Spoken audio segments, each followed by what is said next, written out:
Le cercle RH et les enjeux de pénurie de main-d'œuvre dans le secteur de la santé. Alors, il est récurrent, on en a beaucoup parlé, notamment dans le service public, dans les hôpitaux. On voit évidemment les infirmières qui quittent les hôpitaux, mais ça ne touche pas que le secteur hospitalier, ça touche aussi les pharmacies, les pharmaciens. Ils étaient dans la rue, d'ailleurs, vous l'avez vu il y a quelques jours.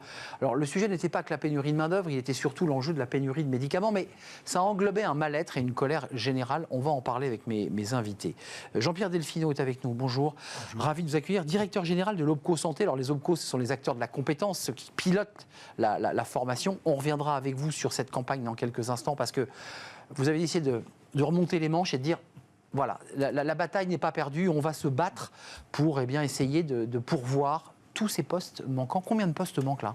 72 000 aujourd'hui et 150 000 en 2025. C'est très proche. 72 000 et le double, un peu plus du double. En 2025. C'est incroyable. Cyril Tétart, merci d'être avec nous. Vous êtes président de Pharmacial, vous nous expliquerez ce que c'est. Oui. Groupement de pharmaciens. Et pharmacien vous-même, c'est-à-dire que vous avez la blouse blanche, le caducée vert qui clignote. Elles sont noires chez moi, les blouses. Les blouses noires, d'accord, et le caducée vert quand même. Tout à fait. Et ça clignote le dimanche de temps en temps quand vous êtes de garde. Exactement. Et ça, c'est un vrai sujet. Vous étiez dans la rue ? Tout à fait. J'étais à Lille et j'étais à Paris. Vous êtes du Nord, hein, Villeneuve-d'Ascq. Villeneuve-d'Ascq dans le Nord. Addison Mendes, ravi de vous accueillir. Vous êtes consultant recrutement Fed Médical. Tout à fait. Et votre métier, à vous, et celui de Fed, c'est de créer une rencontre entre l'offre et la demande et de pouvoir recruter les bonnes personnes au bon endroit dans un secteur sous tension qui est le secteur de la santé. Quelques images, c'est vous qui avez piloté cette campagne parce qu'il y a beaucoup d'ambition et de volonté au sein de l'OPCO Santé. Regardez ces images et puis on débat juste après. Quand on y pense, un diplôme, c'est poser des questions,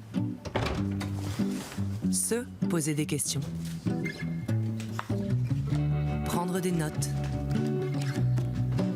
réviser tous les soirs, faire pas mal de nuits blanches,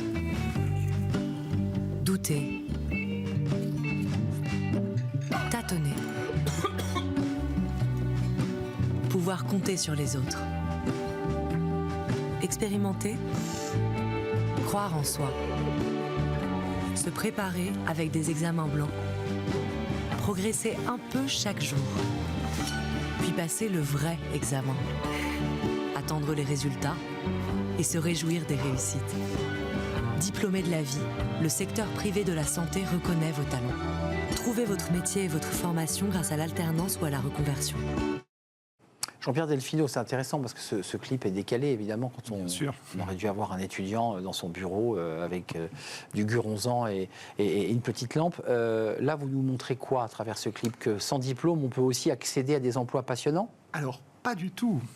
Ce qu'on montre, c'est que avec des qualités propres, avec une attention particulière pour un secteur, alors rien n'est neutre, 40% des jeunes qui se disent intéressés ou très intéressés par notre secteur sont des gens qui ont une relation proche, un ami, un membre de la famille qui est pris en charge dans l'un de nos établissements. Donc notre clé d'entrée a été de faire justement la promotion de nos métiers à hauteur d'homme pour des gens qui ne sont pas spécialistes, mais qui ont une appétence particulière et qu'on va pouvoir ensuite emmener dans un parcours de formation, de professionnalisation qui est long, puisque les métiers de nos secteurs, et on en parlera probablement tout à l'heure, sont des métiers experts, avec des formations longues, très encadrées, avec des problématiques de qualification obligatoire pour exercer des métiers.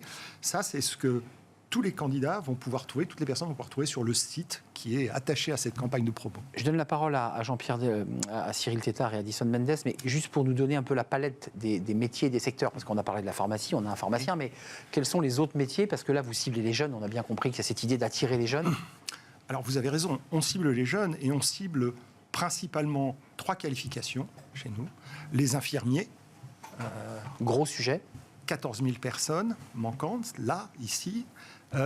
Les aides-soignants, les aides-soignantes, les aides-soignants, 15 000 personnes. Hôpital ou EHPAD ? Hôpital, donc secteur sanitaire, EHPAD, les éducateurs spécialisés et les accompagnants éducatifs et sociaux, c'est-à-dire des professions qui sont moins connues ou moins visibles que les professions du soin, mais qui sont dans le périmètre de l'OPCO Santé et qui sont aussi, pardon pour le terme, pénuriques. Bien sûr. C'est-à-dire que... Qui n'attirent pas, en tout cas. Qui n'attirent pas dans un contexte où tous les secteurs d'activité sont en concurrence pour recruter dans un contexte de pénurie. Je viens vers vous, et après je me tournerai vers vous, évidemment, côté pharmacie, mais vous aussi, vous avez le contre-champ de tout cela, puisque votre métier, c'est d'aller essayer de recruter les bonnes personnes et je dirais de les accompagner au bon endroit. Est-ce que c'est compliqué pour vous aussi ?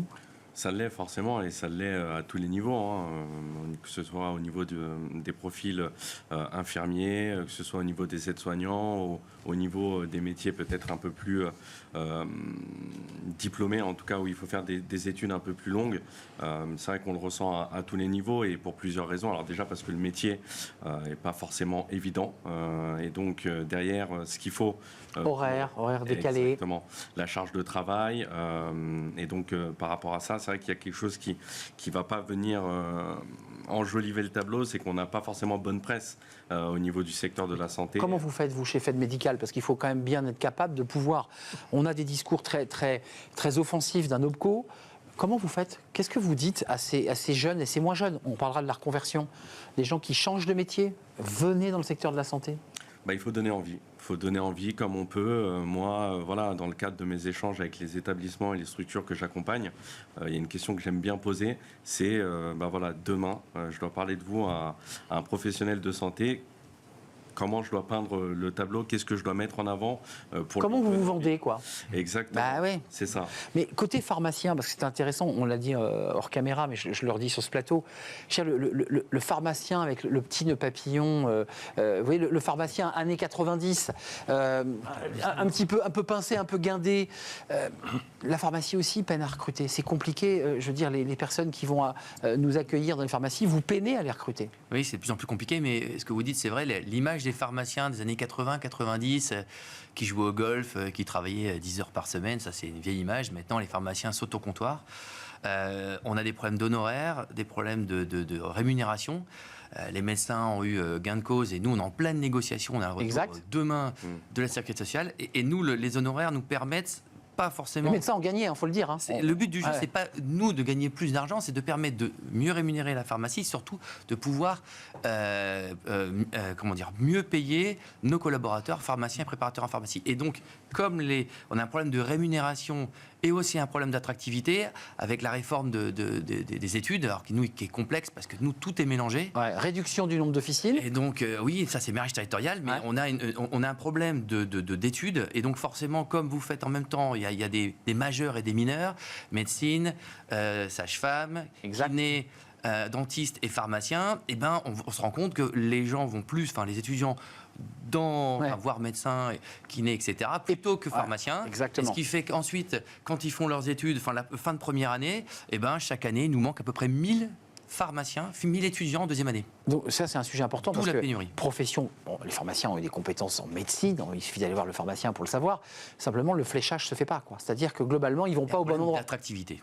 D'accord. En fait, on a un problème d'attractivité. Mais quand même, Jean-Pierre Delfino, sur les pharmaciens, il manifestait pour la pénurie de médicaments parce qu'il y a un problème d'approvisionnement sur les antibiotiques. Mais sur ce métier en particulier, qu'est-ce que les pharmaciens doivent faire ? Parce que moi, j'entends quand même un spécialiste du recrutement qui dit, bon, il a l'entreprise au bout du fil, écoutez, essayez de vous vendre un peu mieux et essayez de faire un peu de marque employeur, donnez-nous envie. Est-ce que ça, vous portez ce discours-là aussi ? Que ces entreprises doivent aussi faire un effort de visibilité ? Alors notre secteur n'est pas tout à fait celui des pharmaciens, parce qu'il n'y en a que dans les établissements sanitaires. Pour autant, il me semble que les problématiques sont de même nature face à cette situation de pénurie. Alors, il n'y a pas de martingale, je pense, sur le sujet. Et s'il y en avait une, tout le monde s'en serait emparé. Il n'y aurait pas d'émission, d'ailleurs, en fait. Même pas d'émission sur le sujet. Je crois qu'il y a... Alors, nous, on expérimente actuellement ce sujet, puisque notre clé d'entrée, c'est le développement de l'alternance, de l'apprentissage, qui est un secteur tout à fait émergent dans les métiers de la santé. Et c'est peut-être d'ailleurs un réformer l'alternance. Voilà. Vous avez vu. J'ai entendu dire que Ferracci avait des intentions sur le sujet, mais peut-être un indicateur. Il y a 5 ans, les contrats d'apprentissage dans notre secteur, c'était 1500 contrats par an. Donc en fait, la problématique n'était pas de cette nature-là. C'est faible. C'est très très faible. Aujourd'hui, on est à 15, 16 000. Donc on voit, on est un secteur émergent. Et donc, en parallèle, on pourrait dire que la problématique de l'emploi, elle est en train d'apparaître à travers les solutions d'apprentissage. Contrat de professionnalisation réformé. Contrat de professionnalisation réformé, on va voir les résultats. Et c'est d'ailleurs un vrai sujet dans nos établissements parce que le contrat de professionnalisation, c'est un contrat qui permettait à des gens vous l'évoquiez tout à l'heure, en milieu de carrière, voire parfois en deuxième partie de carrière, on pourrait dire, de rentrer par le biais de l'alternance, qui est le mode d'acquisition des compétences dans le secteur de la santé. En ayant plus de 25 ans. Pratiquer, en ayant plus de 25 ans, parfois largement beaucoup plus de 25 ans, il faut se le dire. Et nous, ce dispositif n'a pas été cannibalisé par l'apprentissage. Donc ça prouve que c'est vraiment une solution intéressante. On verra les effets de la baisse des aides. Juste un mot, vous ne m'avez pas répondu sur la marque employeur. Est-ce que ces entreprises qui auparavant tout roulait, la santé, ça fonctionnait. Est-ce que vous leur dites, travaillez votre marque employeur, travaillez la capacité, et vous êtes un groupement de pharmaciens, donnez-nous envie de pousser la porte de ces boîtes. En fait, il faut donner envie aux jeunes de vouloir faire cette profession et dire aux pharmaciens qui ont des problèmes de recruter, mettre en avant dans votre officine ce que vous savez faire, et aussi un comité d'entreprise. Nous, les pharmaciens, les groupements, on aide le pharmacien à ce que le pharmacien se sente bien dans son groupement et dans son métier, et aussi ses collaborateurs. Et donc, excusez-moi, vous dites comité d'entreprise, ça veut dire comme dans les grandes boîtes, tout à fait, quelques avantages qui font qu'on a, au-delà de son salaire, des réductions sur... C'est ça l'enjeu. Nous, on est dans un groupe, on est J31, un groupe de 1300 pharmacies. C'est gros. On travaille tous ensemble pour permettre d'aider l'ensemble de nos pharmaciens, de nos collaborateurs, à vivre dans la pharmacie le mieux possible. Juste un mot, le salaire, le niveau des revenus, parce qu'il y a un débat d'attractivité, on l'a entendu, mais il y a aussi un niveau de salaire. Le salaire moyen d'une préparatrice ou préparateur en pharmacie, c'est quoi ? Brut, on va être dans les 2300. Brut. D'accord. Donc 2000, 2300. En province, ça reste assez convenable, plus compliqué quand on est à Paris ou dans des grandes villes. Sachant que ce que je vous dis là, c'est vrai aujourd'hui, mais il y a 3, 4, 5 ans, on était beaucoup moins, parce qu'il y a le Covid qui est passé par là et les salaires ont augmenté de 30%. D'accord. Vous nous avez réglé l'affaire, vous avez dit, moi quand je les ai en ligne, je leur demande de faire un effort. Les secteurs sur lesquels vous dites, on a véritablement des difficultés, ce sont lesquels de votre côté, parce que l'OPCO fait des campagnes, se bat pour que ça avance, mais vous êtes au cœur des réalités. J'aurais tendance à vous dire qu'aujourd'hui, on rencontre des difficultés un petit peu partout. Après, c'est vrai que s'il y a des métiers que je dois mettre en avant comme étant un peu plus en difficulté, forcément, je vais penser aux pharmaciens, je vais penser au métier de médecin.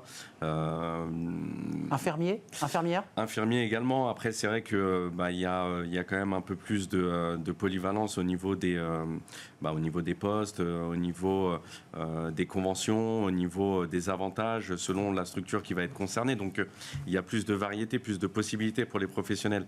Et c'est vrai que selon les métiers dont on parle, on aura un champ des possibles un peu moins élargi. Vous vous placez en intérim, comment ça se passe ? Parce qu'on voit que les infirmières aujourd'hui cherchent plutôt de la flexibilité. En fait, il y a une idée de dérégulation de son temps de travail en disant, moi je travaille 6 mois à fond, puis après 6 mois du temps, je fais autre chose, je voyage, je bouge.